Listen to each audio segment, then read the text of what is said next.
Welcome to day 12 of our new 10-day series, 100 Daily Routine English Sentences. I am so impressed with your commitment to practicing every day. Your progress is amazing. In our last lesson, we mastered how to talk about our daily journeys using different forms of transportation. Today, we're going to talk about the destination of that journey, our home. Learning to describe your home and your neighborhood is a wonderful and essential skill. It allows you to share a very personal part of your life in English and helps new friends get to know you on a deeper level. And make sure you stay with me until the very end, because I'll reveal the simple secret that will make your descriptions of your home sound much more personal and heartfelt. Ready? Let's talk about where we live. Part 1. Describing your home. Let's begin by talking about the place where we live. This could be a house, an apartment, or a room. These phrases will help you describe it clearly. First, we will learn and understand each phrase one by one. Please repeat after me in the pause, and then I will explain the meaning of each sentence. I live in a small apartment. This is a simple and perfect way to start. You can easily change the words to fit your life.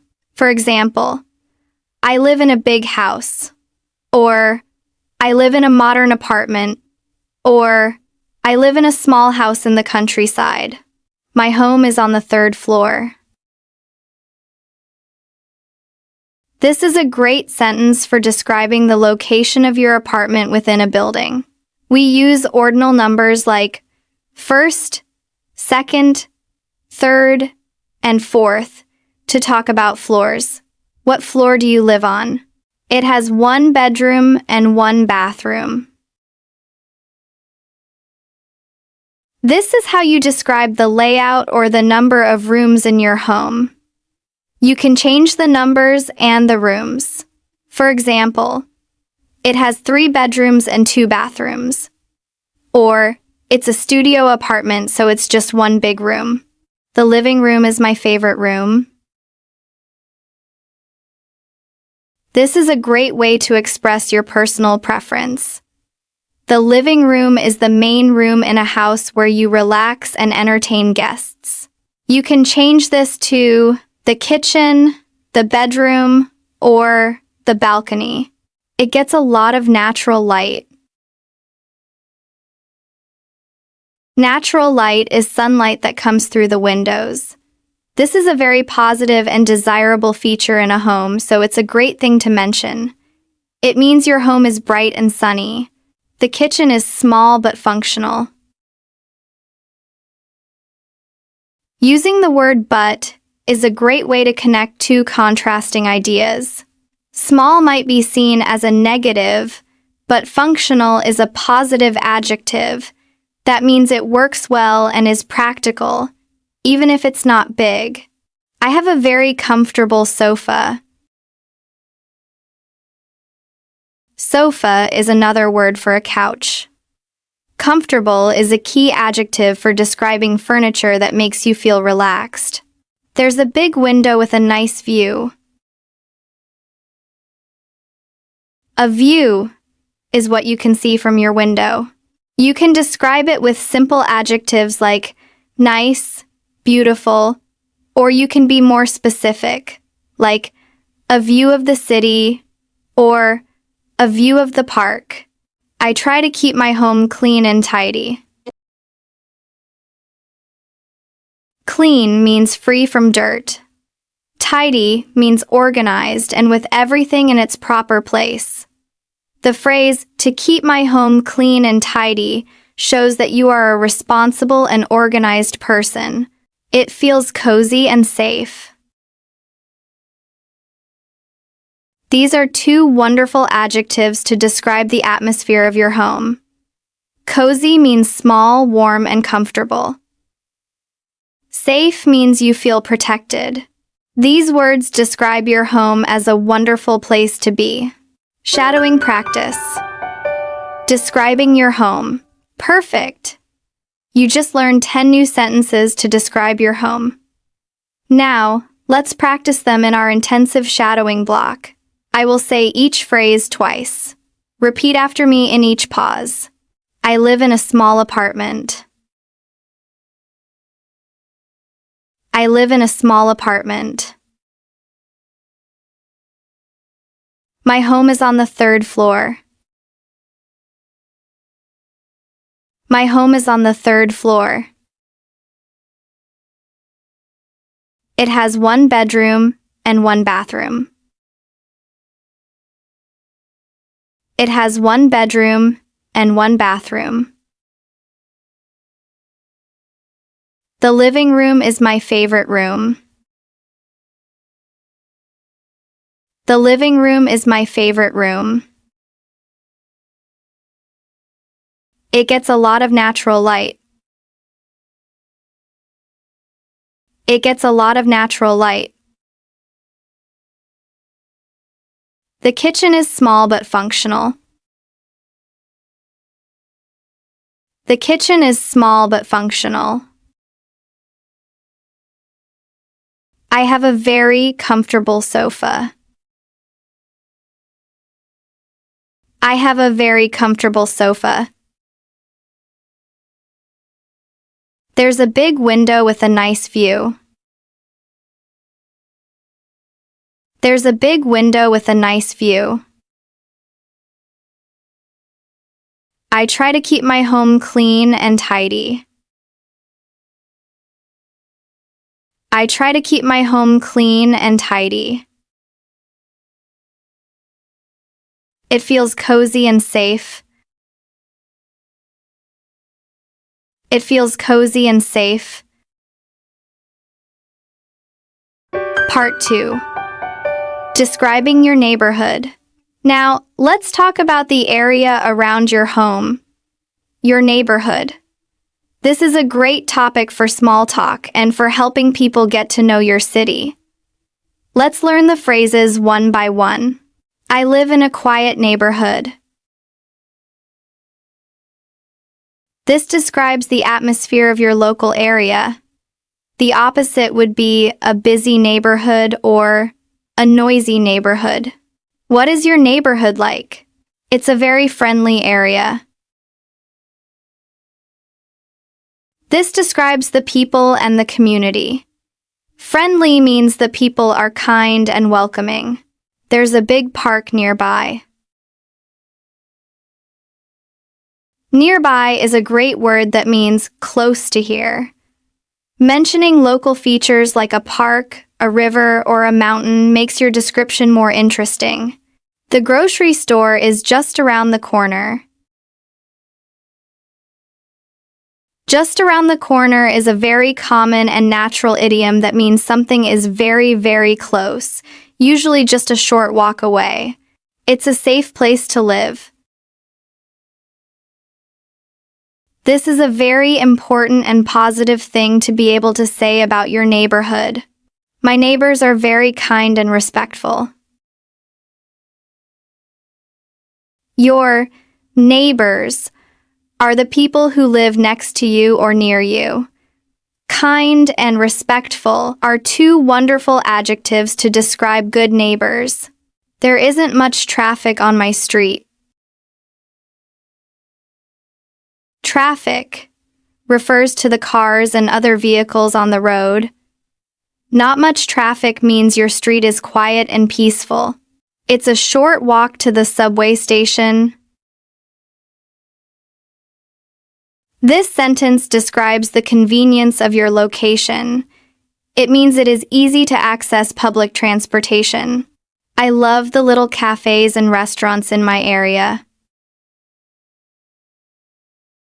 This is a great way to show your appreciation for the local businesses and to give your description more personality. Overall, it's a great place to live. Overall is a fantastic word to use when you are giving a summary or a final conclusion. It's a perfect concluding sentence for describing your neighborhood. Shadowing practice. Describing your neighborhood. Excellent. Now, let's practice these phrases about your neighborhood. Repeat each sentence once after me.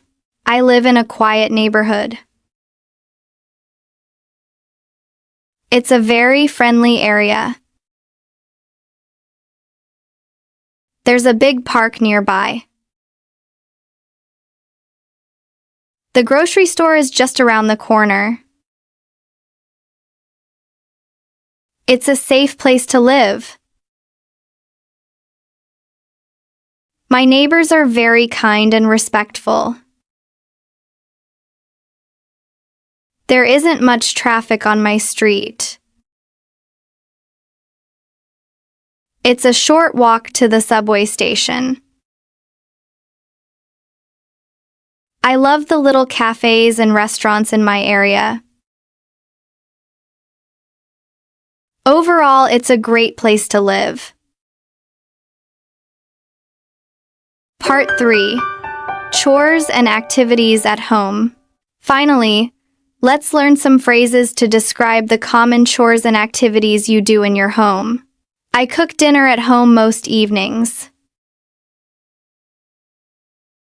A simple description of a daily chore.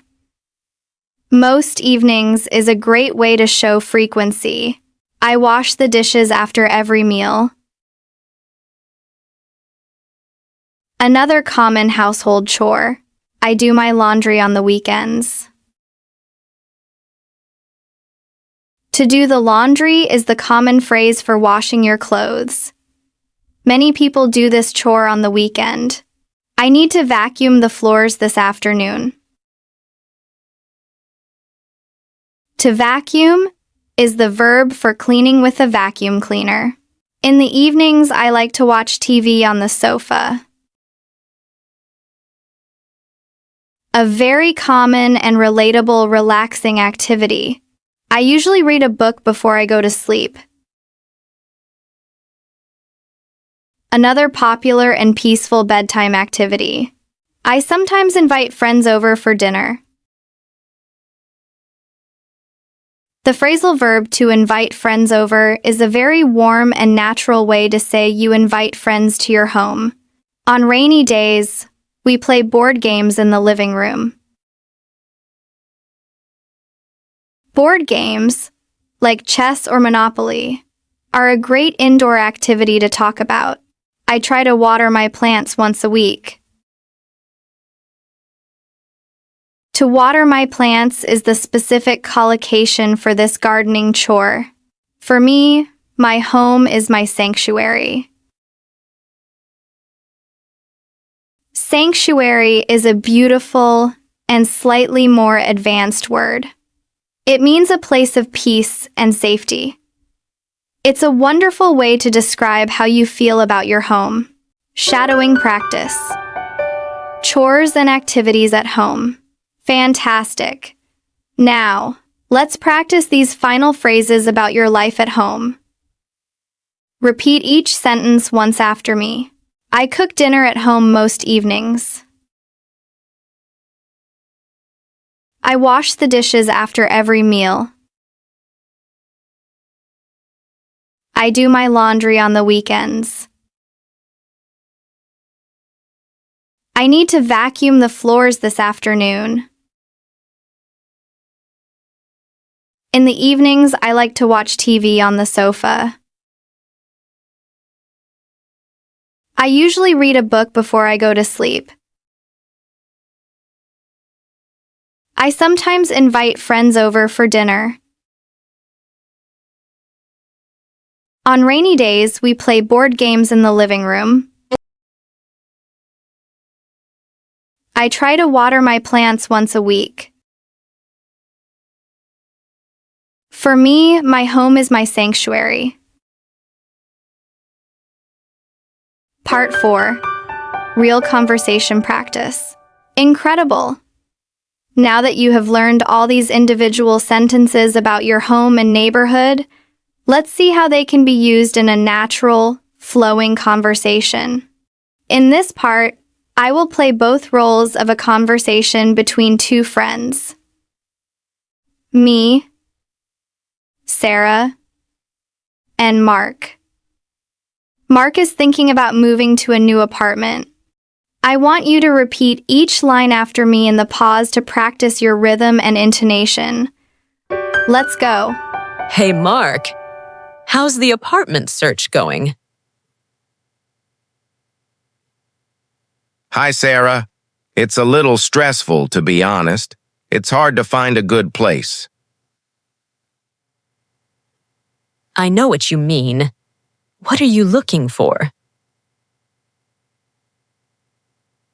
Well, I'd love to find a place with a bit more natural light. My current apartment is on the first floor and it's quite dark. Oh, that's so important. My apartment is on the third floor and it gets a lot of sun. It makes a big difference. It really does. And I need a place that's in a safe neighborhood. Where you live seems really nice. It is. I love my neighborhood. It's very quiet, and my neighbors are so friendly. Plus, the grocery store is just around the corner, which is super convenient. That sounds perfect. Is it a short walk to the subway station from your place? Yes, it's only about 5 minutes. It makes my commute so easy. Wow, you're so lucky. I'm going to look for apartments in your area. You should. I think you would really like it here. Overall, it's a great place to live. Thanks, Sarah. You've given me some hope. The final secret. Incredible. You've just mastered 30 essential sentences to describe your home and neighborhood in English. You are building a powerful foundation for making real, personal connections. And now, for the secret I promised at the beginning, the simple secret to making your descriptions of your home sound much more personal and heartfelt is this. Don't just describe the place. Describe the feeling. Notice how many of our sentences today included feeling words and personal opinions. My living room is my favorite room. It feels cozy and safe. I love the cafes in my area. My home is my sanctuary. When you share how a place makes you feel, you are not just listing facts about rooms and streets. You are sharing a piece of your heart. You are sharing what makes a house a home. This is what creates a real connection with your listener. So, my challenge to you is this. For today, I want you to write 3 sentences in the comments below describing your favorite room in your house. And make sure one of those sentences describes how that room makes you feel. Join me tomorrow for day 13, where we will start a new topic and learn how to talk about your health and go to the doctor. Please like, share, and subscribe to the Wisdom English podcast channel to watch our next videos.